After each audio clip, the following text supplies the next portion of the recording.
Hi, everyone. My name is Michael Strauser, and I am an assistant professor at the University of Central Florida. I teach primarily communication classes. So I wanted to kind of share just a little bit. So I do a lot of faculty training where I interact with especially university faculty to help increase effectiveness when it comes to teaching and learning in their classes. And I recently had the opportunity to share a little bit about instructional objectives or learning objectives. And so I wanted to share a little bit of that here because I think it is really helpful for us holistically to think about how we are creating instructional objectives in our courses. So I've titled this session appropriately, Do Your Learning Objectives Measure Up? Pun intended. So let's get started. So this is kind of the process that we're going through today, and I think it's important. So you'll notice something here. So the third leg of this particular process is learning objectives. But I believe firmly that we cannot start talking about learning objectives until we start talking about student learning and also course design and also assessment. So it's all interwoven. It's not just one particular pillar. Instead, we have to talk about all of these different elements. So that's really what we're going to focus on, is starting with student learning and then moving forward through assessment as we talk about designing effective instructional objectives. So let's start here, obviously, with student learning. So I always ask faculty members this question because it fascinates me. And also, there are times where I feel like I can answer this question really well, and other times where I feel like I just struggle to answer this question. But how do you know when you teach your courses, how do you know that learning has actually occurred? How do you know that your students have actually taken that, whatever that content is, and that it's soaked in?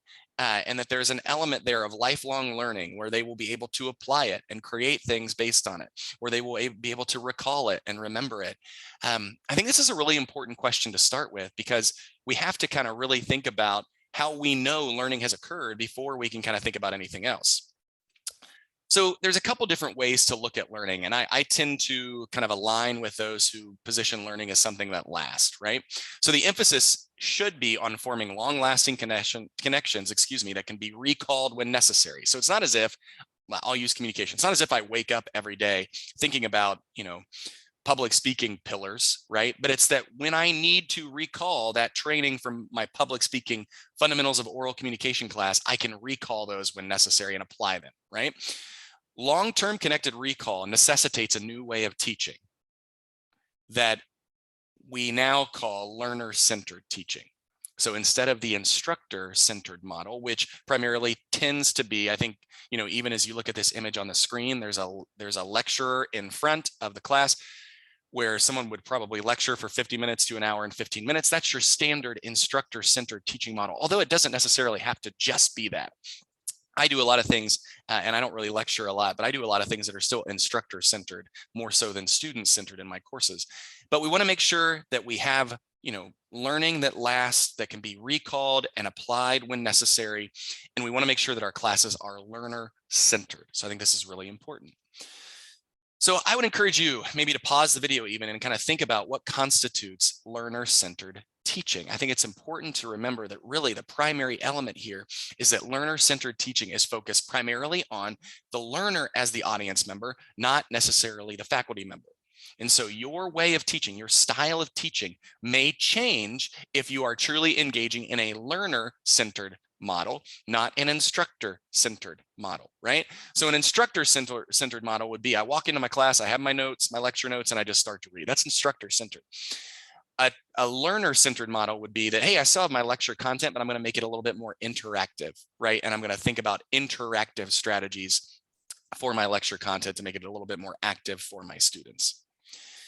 But ultimately, we want to make sure we're asking ourselves, whenever we're entering into an instructional, content environment, no matter what is our learning goal? What do we want to achieve? What's the point? What's the purpose, right?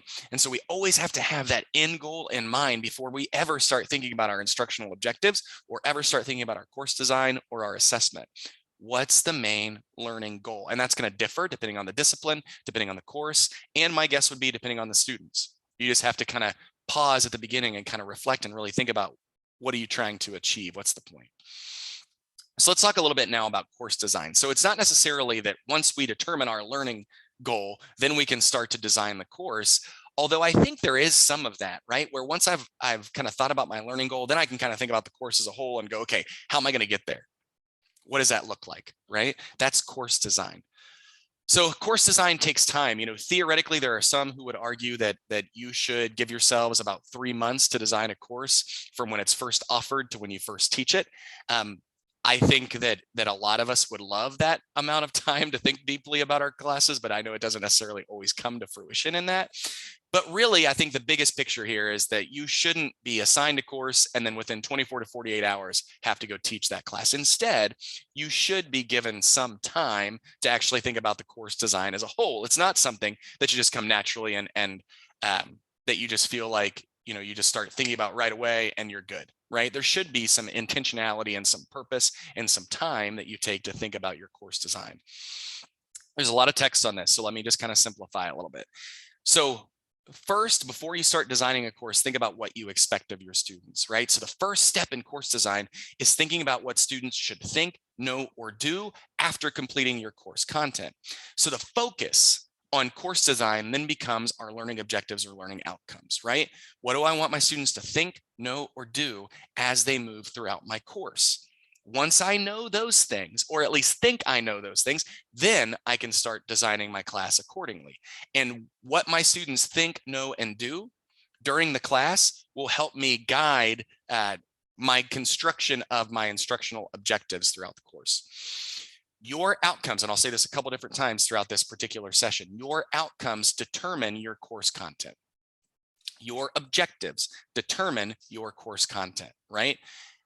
Those are your roadmap pillars, your signposts, your red flags in a good way throughout your course that kind of very concretely explain to your students, this is what we're going to get out of this.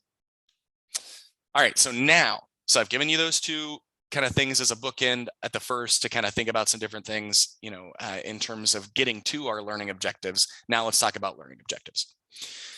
So an instructional objective or a learning objective is a collection of words or pictures or diagrams. It's intended to let others know what you intend for your students to achieve. I would also argue not just others, but also let your students know what you intend to achieve, right? There's a little bit of a contract mentality here. It also can be viewed as a statement of exactly what your students should be able to do or know or think after completing the course or at a specified point during the course. Generally, instructional objectives should be related to intended outcomes, not just the process for achieving those outcomes, right? They should be specific and measurable and not broad, and they should be student or learner centered. So that's just some different ways to think about this, but it's very specifically, at least in my world, a phrase or a collection of phrases or a statement about what we're going to achieve throughout the course. The first step in preparing a course is working out the student learning goals as expressed by learning objectives, because all other decisions, this is important, involved in course planning should derive from those objectives. Again, your outcomes, your objectives determine your course content. So again, and we'll just kind of relay these a little bit. I already mentioned think, know, and do, right? These are your outcome or objective categories. So there's these three broad domains of learning: cognitive, psychomotor, and affective.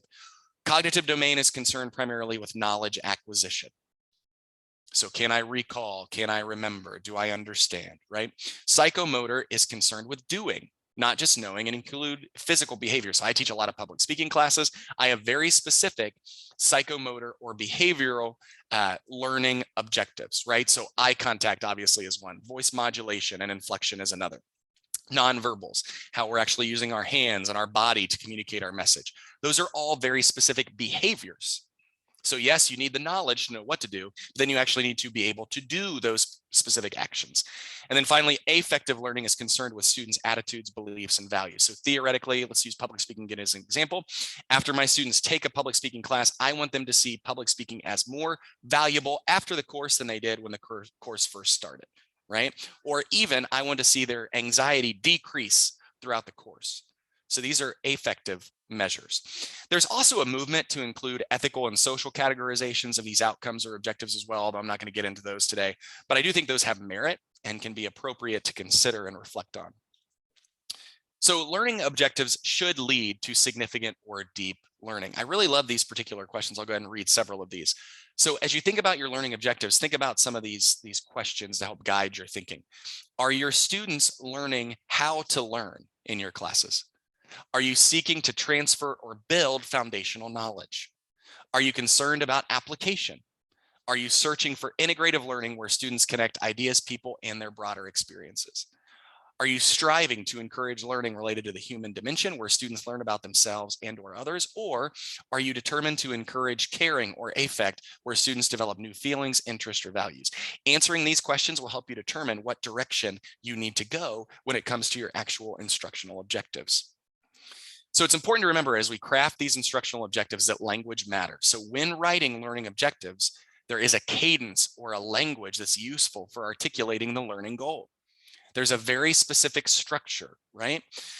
Now, I get that Bloom's taxonomy has some differences of opinion. I'm not necessarily sharing it right now in terms of thinking about the value of the taxonomy itself. However, I do think it's important to remember that there are different elements of learning, right? There's different processes where our brain goes through learning. So Bloom would say, when it comes to the cognitive domain, so this knowledge acquisition, that I should move from remembering to creating. So along those lines, I should be able to remember the content and then understand the content and then apply the content and then analyze the content, then actually evaluate the content and then create content on my own, right? Related to whatever our courses are talking about. So let's look at these 6 domains here for just a second and kind of talk about practically what would that look like as we craft a learning objective. So let's start with remember, right? So words that are measurable words, measurable concept phrases that tie to remember. Could be list, recite, outline, define, name, match, quote, recall. And then here's a sample objective that I give you to think about. By the end of the lesson, the student will be able to recite Bloom's 6 levels of learning. Pretty simple, right? Next, we would move to understand. So these words to kind of explain or measure the understand element of learning: describe, explain, paraphrase, restate, summarize. Sample objective here. By the end of the lesson, the student will be able to describe Bloom's 6 levels of learning in his, her, or their own words, right? Let's keep going. So if I want my students to really focus on application of course content and therefore write a learning objective based on application, I would use words like calculate, predict, apply, solve, illustrate, use, demonstrate, model, perform. And a good sample objective here would be by the end of the lesson, the student will be able to demonstrate effective teaching techniques, right? So there's an actual application of the course content. And then fourth, maybe I want them to analyze as a result of the course or as a result of the lesson. We want to incorporate words like classify, categorize, analyze, diagram, illustrate, simplify. So a good sample objective here, by the end of the lesson, the student will be able to differentiate between teacher-centered and student-centered teaching. Next, evaluate. So maybe I use words like choose, support, relate, determine, defend, judge, compare, contrast, argue, justify. A sample objective here is we try to think about that evaluation element. By the end of the lesson, the student will be able to determine whether using Bloom's taxonomy or Anderson and Crothel's taxonomy would be more appropriate for teaching modern students. So there's a direct comparison of different learning taxonomies, right? And so students would actually have to achieve that. That's the objective. Or maybe it's actually create. So we want to get students to that quote unquote higher order thinking where they're actually creating materials based on the course content. So design, formulate, build, invent, create, compose, generate, modify, develop. Sample objective here. By the end of the lesson, the student will be able to design an original lesson plan using Bloom's taxonomy. So pretty simple, right? But I think it's important to remember that there are different words, phrases, structures. There's a process here in terms of the cadence of our language to make sure that our instructional objectives are actually measurable and clear and simple. This is a great little chart if we're thinking still in terms of that Bloom's taxonomy, especially for that cognitive domain. These are some great words to start with and kind of think about as you think about creating your own instructional objectives in your courses.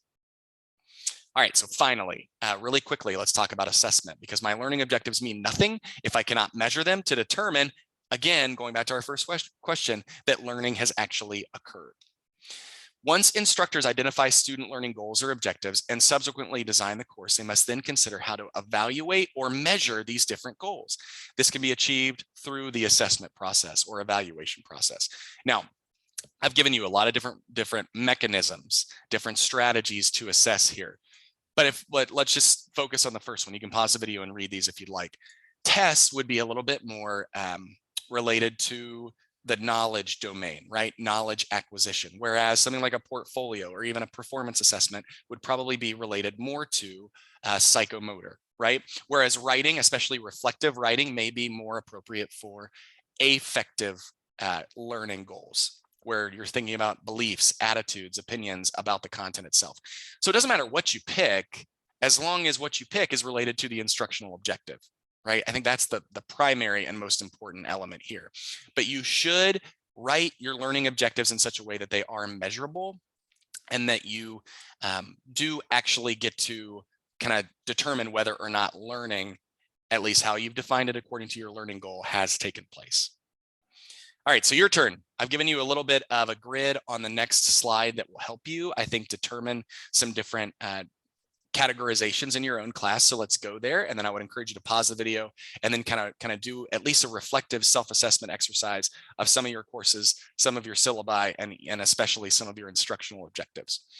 So as you think about these different things, and as you look maybe at your own courses, think about student learning, right? Answer these questions. What do I want my students to learn?